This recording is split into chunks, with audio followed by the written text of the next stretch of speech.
Bonjour, nous sommes le mardi 9 juillet 2024 et nous allons parler de fibre optique, Google Fiber et de très haut débit. 50 gigabits. Google repousse les limites du très haut débit à la maison. Et là, c'était avec du matériel de Nokia, la technologie 50G PON. Et ça, c'était réalisé à Kansas City, dans le Midwest aux États-Unis. On avait fait des vidéos concernant les très hauts débits qui ont été réalisés sur 50 km au Japon. Ils avaient battu un record. Le précédent, c'était 300 terabits sur une fibre classique, les mêmes qui sont installés pour les particuliers. Et ils avaient battu un nouveau record et ils étaient passés à 402, 405 gigabits par seconde. En comparaison, le débit le plus élevé qu'on ait actuellement, c'est du 8 gigabits. Donc c'était 50 000 fois plus conséquent. N'oubliez pas de vous abonner pour plus de news sur le monde de l'high-tech ainsi que les bons plans également sur mon Twitter. Les soldes sont jusqu'au 23 juillet.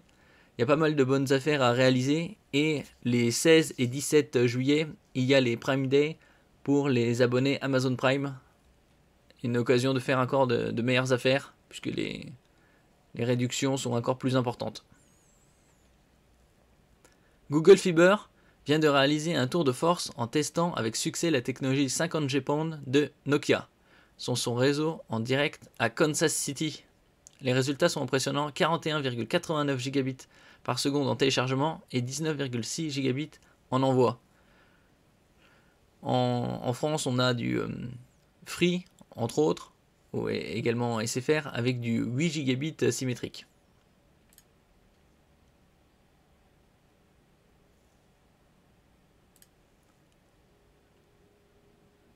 Pour vous donner une idée, c'est environ 625 fois plus rapide que la vitesse moyenne de connexion en France. Oui, après, c'est avec les tests les débits tests. La moyenne est aux alentours de 300, 350. Le pays est déjà fibré à plus de 80%. Et fin 2025, il sera quasi à pas loin des 100% dans les 97-98 normalement.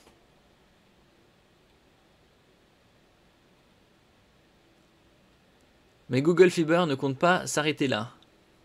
Liz Xu, directrice senior des produits chez Google Fiber, l'affirme « Nous visons des vitesses de 100 gigabits et au-delà. Une ambition qui laisse rêveur, mais qui soulève aussi des questions. » Après, les débits aussi élevés, c'est bon pour peut-être les centres de gaming, mais pour les particuliers, déjà avoir du 1 gigabit symétrique, c'est déjà une bonne connexion, voire 8. Pour atteindre ces vitesses vertigineuses, Google Fiber s'est appuyé sur la plateforme d'accès fibre Lightspan MF de Nokia. Cette technologie permet de combiner différentes normes de PON, Passive Optical Network, sur le même matériel. En clair, cela signifie que les opérateurs peuvent upgrader leur réseau sans avoir à tout remplacer. Et ça, c'est l'avantage de la fibre optique. Une flexibilité qui pourrait accélérer le déploiement du très haut débit. Voilà, même c'est plus que du très haut débit. Parce que le très haut débit, il parlait de ça avec plus de 100 mégabits. Il parlait que c'était déjà du très haut débit. Là, ils vont revoir et appeler ça du ultra haut débit. Là, 100 gigas dans quelques années. Le très haut débit pour tous, mais à quel prix? Si ces avancées sont impressionnantes d'un point de vue technique, elles soulèvent des questions quant à leur pertinence pour le grand public. Google Fiber propose déjà des offres à 20 gigabits par seconde dans certaines régions des États-Unis, à des prix relativement abordables pour les États-Unis, 125 $ par mois pour 5 gigabits. Ouais, nous, on a du 8 gigabits symétrique à 40 € pour la première année chez Free avec Freebox Ultra Essentiel. Et après, ça passe à la deuxième année à 50 €. Où vous avez la Freebox Ultra qui est à 50 € pendant une année. Et la deuxième année, ça passe à 60. Et vous avez 8 gigabits symétriques. Cependant, d'autres opérateurs comme EPB à Chattanooga, l'État de Tennessee aux États-Unis, facture 1500 $ par mois aux particuliers pour du 25 gigabits symétrique. Ça, à part si vous êtes une entreprise, il n'y a aucun intérêt en particulier. En comparaison, en France, Free propose seulement, entre guillemets, 8 gigabits par seconde avec sa Freebox Ultra pour 40 € par mois, ce qui est déjà largement suffisant pour la plupart des usagers. La 90%, voire un peu plus même, sont contents d'avoir un débit de 1 gigabit. Ça leur suffit largement. Même si vous avez plusieurs télés, plusieurs ordinateurs, la grande majorité est déjà satisfait avec 1 giga. Bon, après, si vous avez plus pour le même prix, évidemment c'est mieux. La question se pose, avons-nous réellement besoin de telle vitesse à domicile? Pour la grande majorité des utilisateurs, probablement pas dans l'immédiat. Télécharger un film 4K en quelques secondes est certes impressionnant, mais est-ce vraiment utile au quotidien? Bon, même le streaming, avec 1 gigabit, on peut largement visionner du 8K. Et ça sur plusieurs télés. Après, il y a également les serveurs qui doivent suivre. Cependant, ces avancées pourraient trouver leur utilité dans des domaines spécifiques comme la recherche, la santé ou l'industrie, où le transfert de grandes quantités de données est crucial. Ça, c'est des secteurs spécifiques. Et donc, c'est pas le public lambda qui utilise ça.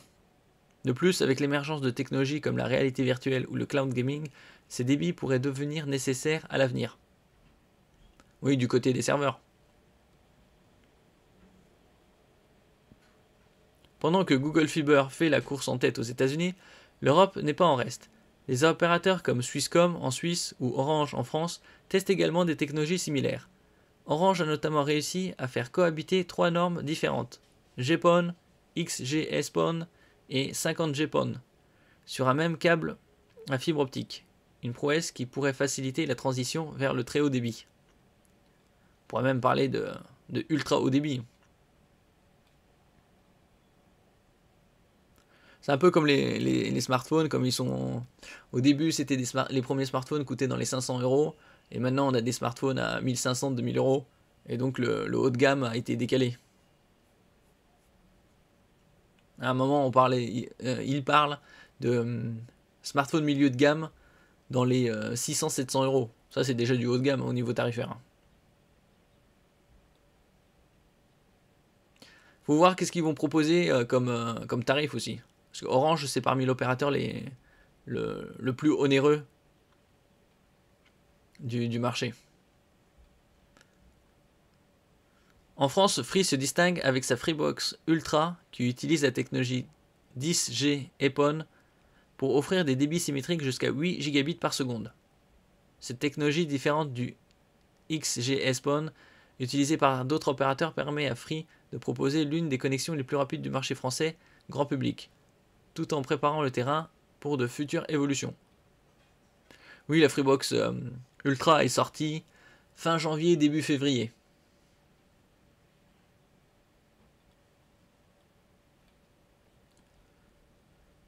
Vous avez également d'autres tarifs chez Free, comme la Freebox Revolution Lite, qui date d'environ 14 ans au niveau de la technologie, mais pour un tarif de 30 € par mois, avec un débit de 1 gigabit en réception, 600 mégabits en émission, et sans changement de prix. Donc 30 €, c'est un bon tarif.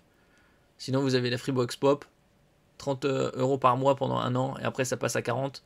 Et vous avez aussi l'avantage de Free Mobile 5G pour 10 € si vous êtes abonné Freebox Pop.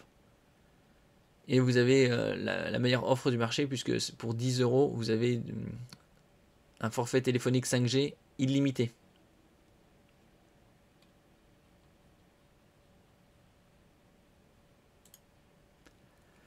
Merci pour votre écoute. N'oubliez pas de mettre un j'aime, un commentaire, de partager et de vous abonner à la chaîne. À la prochaine fois.